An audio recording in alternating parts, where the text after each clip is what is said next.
Hello and very warm welcome आज की इस स्पेशल वीडियो में दोस्तों हम सभी जानते हैं कि एक आईएएस ऑफिसर बनने का सपना अपने जीवन में विद्यार्थी एक बार ज़रूर देखता है, क्योंकि आईएएस ऑफिसर के पास सबसे ज़्यादा शक्ति और प्रतिष्ठा होती है।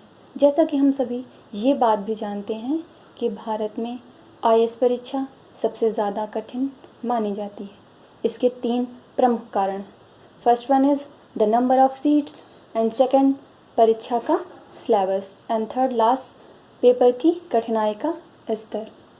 आईएएस परीक्षा में एक आम विद्यार्थी और ग्रेजुएट से लेकर एक डॉक्टर तक सभी एक साथ इस परीक्षा में compete कर सकते हैं। इसीलिए इस परीक्षा का स्तर और भी उच्च हो जाता है और कंपटीशन और भी ज़्यादा बढ़ जाता है।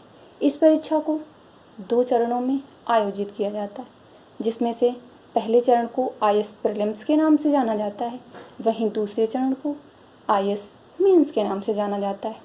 आईएएस प्रीलिम्स सिलेबस को यूपीएससी द्वारा बड़े ही आकर्षक ढंग से विषय के नाम लेकर नोटिफाई किया जाता है। उदाहरण के लिए जैसे हिस्ट्री के सिलेबस को history of India and Indian and freedom struggle के नाम लिखकर नोटिफाई किया जाता है। इसीलिए आईएएस प्रीलिम्स के सिलेबस को समझना बहुत ही ज़्यादा ज़रूरी हो जाता है। आईएएस प्रीलिम्स और आईएएस मेंस के एग्ज़ाम्स का सिलेबस बहुत ही अलग अलग होता है। हालांकि हम ये कह सकते हैं कि आईएएस मेंस का सिलेबस आईएएस प्रीलिम्स का ही विस्तार होता है। आईएएस एग्ज़ाम्स के लिए एक बार बहुत ही ज़्यादा प्रचलित है कि everything under the sun is the syllabus for IAS exams. IAS prelims परीक्षा में 2 प्रश्न पत्र होते हैं। पहला general studies paper first and second general studies paper second. General study paper first में हमारे 100 क्वेश्चंस होते हैं जो हमें 2 घंटे में करने होते हैं। इस पेपर के मार्क्स से ही आईएएस प्रीलिम्स की मेरिट निर्धारित की जाती है। आइए विस्तार से आईएएस प्रीलिम्स का सिलेबस देखते हैं। Current events of national and international importance. IAS prelims exam जो होते हैं वो हमारे जून महीने में आयोजित किए जाते हैं। पिछले साल के मार्च महीने से इस वर्ष के मई महीने के करंट अफेयर्स हमें ज़रूर पढ़ने चाहिए। परीक्षा के 20 दिन पहले तक के समाचार पत्र अवश्य पढ़ें। इस सेक्शन से सबसे अधिक प्रश्न पूछे जाते हैं, इसीलिए इसकी तैयारी में सबसे ज़्यादा ध्यान देना चाहिए। नेशनल एंड इंटरनेशनल इम्पोर्टेंस से मतलब है कि वो इवेंट्स जो भारत के लिए तथा अंतर्राष्ट्रीय स्तर पर भी बहुत ही ज़्यादा महत्वपूर्ण हो। कौन कौन से होते हैं वो? Nuclear weapon, UNFCCC summits, G8 summits, G20 summits, SAARC, United Nation summits and etcetera. Bharat के दूसरे देशों के साथ बायलैटरल रिलेशंस से भी सवाल पूछे जा सकते हैं। इस सब के साथ साथ प्रमुख राष्ट्रीय खबरें, खास तौर पर खबरों के पीछे का कारण सबसे ज़्यादा महत्वपूर्ण होता है। ये सेक्शन काफ़ी ज़्यादा इम्पॉर्टेंट है क्योंकि बाकी सारे सेक्शन कहीं ना कहीं करंट अफेयर से जुड़े हुए हैं। History of India and Indian national movements. इस सेक्शन से लगभग 10 से 12 क्वेश्चंस हर वर्ष पूछे जाते हैं। इस सब्जेक्ट के 2 पार्ट हैं। पहला history of India and second जो हमारा होता है वो इंडियन नेशनल मूवमेंट। इसका मतलब ये है कि दोनों का एक समान महत्व है। हिस्ट्री ऑफ इंडिया सब्जेक्ट से एंशिएंट हिस्ट्री, मेडिवल हिस्ट्री और मॉडर्न हिस्ट्री के टॉपिक्स हैं। अब हम मॉडर्न हिस्ट्री में देखते हैं, जैसे कि इंडियन नेशनल मूवमेंट से जुड़े टॉपिक्स का ज़्यादा ध्यान देना होगा। विद्यार्थियों को इंडियन नेशनल मूवमेंट बहुत ही विस्तृत रूप से पढ़ना चाहिए क्योंकि अधिकांश सवाल इसी टॉपिक से आते हैं। एंशिएंट हिस्ट्री से 4 से 6 प्रश्न पूछे जा सकते हैं। एंशिएंट हिस्ट्री में प्राचीन सभ्यताएं, वैदिक काल, बौद्ध तथा जैन धर्म की विशेषताएं, मंदिर निर्माण का, एग्रीकल्चर, प्राचीन काल में दक्षिण भारत के राज्य, मौर्य वंश, गुप्त वंश, प्रतिहार, चोल, चेरा, पांड्या साम्राज्य, संगम, लिटरेचर इत्यादि। मेडिवल हिस्ट्री से 2 से 4 प्रश्न तक आ सकते हैं। इसमें दिल्ली सल्तनत पीरियड, मुगल काल, अकबर के शासन के बारे में, तुगलक वंश, सूफी आंदोलन, राजस्थान के शासक, प्रमुख युद्ध, प्रमुख शासकों के प्रशासन के बारे में, यूरोपियन शक्तियों का भारत आगमन तथा इनके बीच संघर्ष इत्यादि बहुत इम्पोर्टेंट है। मॉडर्न हिस्ट्री के लिए स्टूडेंट को मुगल साम्राज्य के पतन, भारत में कंपनी शासन का उदय, 1857 के संघर्ष के कारण, संघर्ष के नेता, 1857 के बाद कंपनी का शासन और बदलाव, कांग्रेस पार्टी के गठन से जुड़े तथ्य और जो सामाजिक आंदोलन तथा उनसे जुड़े लीडर्स इत्यादि बहुत ही ज़्यादा इम्पोर्टेंट हैं।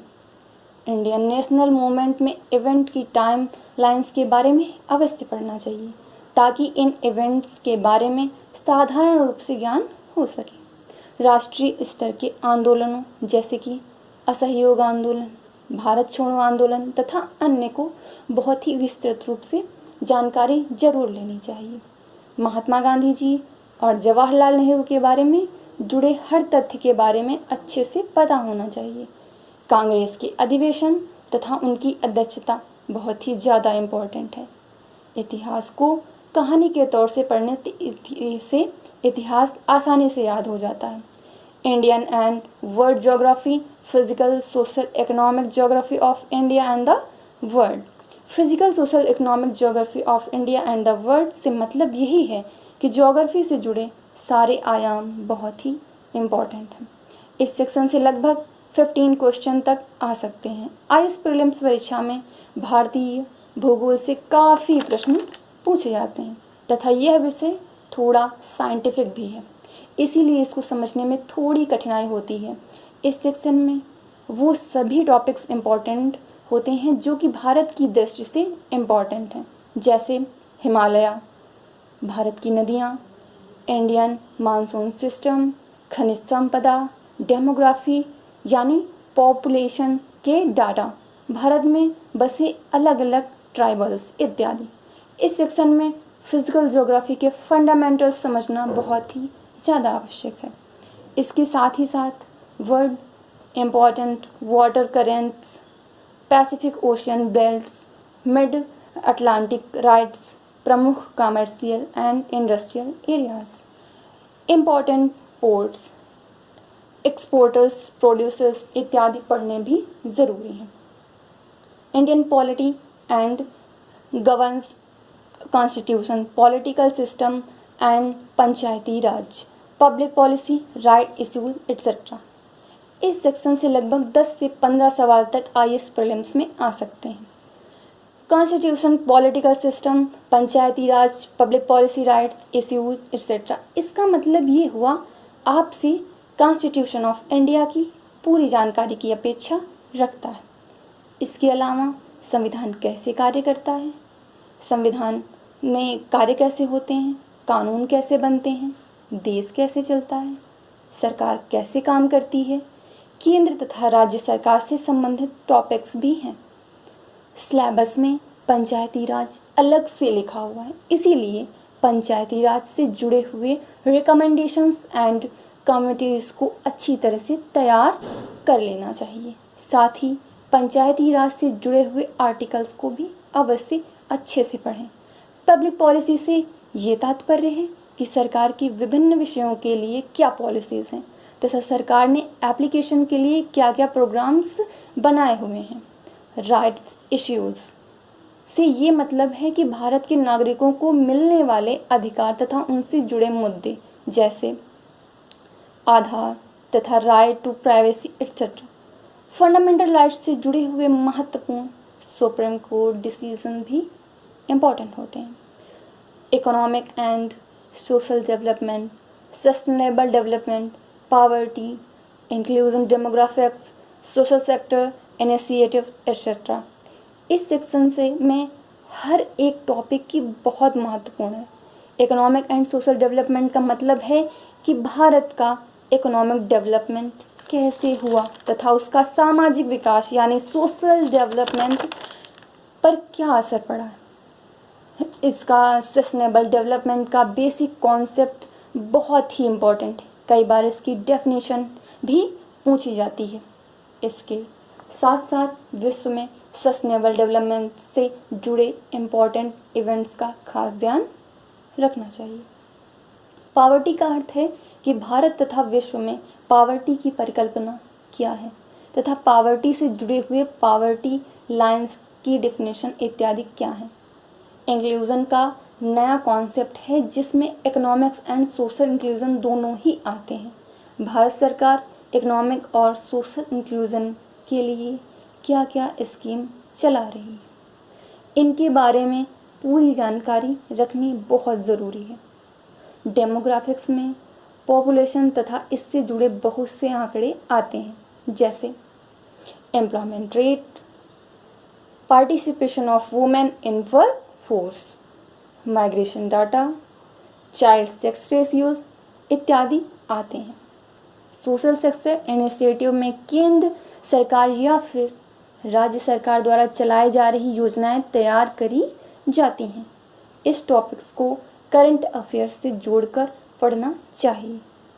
न्यूज़पेपर तथा मंथली करंट अफेयर्स मैगजीन इसके लिए सही माध्यम है। इस सेक्शन से लगभग 15 से 18 क्वेश्चंस हर साल आते हैं या आ सकते हैं। General issues on environmental ecology, biodiversity and climate change. इस सेक्शन में environmental science, ecology, biodiversity, climate change से सवाल पूछे जाते हैं। इस सेक्शन से हाल ही में आईएएस प्रीलिम्स परीक्षा में काफ़ी सारे सवाल पूछे गए थे। कोई भी स्टैंडर्ड टेस्ट स्कोप ना होने के कारण इस सेक्शन को तैयार करना थोड़ा कठिन हो जाता है, क्योंकि काफ़ी सारे सोर्स से इसे तैयार करना पड़ता है। Principle of environment and ecology, concept in biodiversity, climate change phenomena in details इत्यादि पढ़ने चाहिए। साथ ही साथ बायोडाइवर्सिटी हॉट स्पॉट, इन सेतु, एक सेतु है, कंजर्वेशन है, कॉन्सेप्ट ऑफ ग्लोबल वार्मिंग तथा अन्य जुड़े हुए कॉन्सेप्ट तैयार करने चाहिए। विश्व स्तर पर आयोजित यूएनएफसीसी की समिट्स, आईपीसीसी की reports, India state of forest report, NITI Aayog के एनवायरनमेंट तथा क्लाइमेट चेंज से जुड़ी हुई रिपोर्ट्स पढ़ना अनिवार्य है। इस सेक्शन से लगभग 10 सवाल पूछे जा सकते हैं, इसीलिए इस सेक्शन को छोड़ा नहीं जा सकता। जैसे जनरल साइंस, जनरल साइंस में टेक्नोलॉजी पार्ट नहीं लिखा हुआ है, परंतु इससे प्रश्न पूछे जाते हैं। यूपीएससी टेक्नोलॉजी से जुड़े प्रश्नों को करंट इवेंट की तरह ट्रीट करता है। इस सेक्शन से लगभग 8 सवाल तक पूछे जाते हैं। इसे तैयार करने के लिए physics, chemistry and biology of class 10 तक ज्ञान ही पर्याप्त है। साथ ही साथ न्यूक्लियर एनर्जी तथा रिन्यूएबल एनर्जी से जुड़े हुए तथ्य भी तैयार करने चाहिए।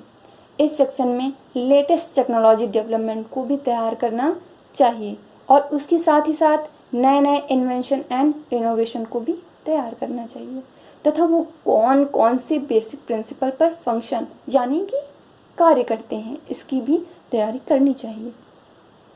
अब हमारा जनरल स्टडीज पेपर फर्स्ट में राष्ट्रीय सुरक्षा से जुड़े हुए टॉपिक भी पूछे जाते हैं, जैसे कि भारत के मिसाइल कार्यक्रम के बारे में, विभिन्न मिसाइल की तकनीक तथा मारक क्षमता के बारे में भी प्रश्न पूछे जाते हैं। IAS prelims CSAT, IAS prelims general studies second, जिसे लोकप्रिय रूप से ISC सेट कहा जाता है, केवल क्वालिफाइंग होता है तथा इसके जो नंबर्स होते हैं वो आईएएस प्रीलिम्स की मेरिट में नहीं जुड़ते, परंतु इसे पास करना बहुत ही ज़्यादा इम्पॉर्टेंट होता है। ये 200 नंबर के इस पेपर को पास करने के लिए 66 नंबर यानी 33% नंबर लाने होते हैं। कॉम्प्रीहेंशंस, CSAT पेपर में सबसे ज़्यादा प्रश्न इसी सेक्शन से पूछे जाते हैं।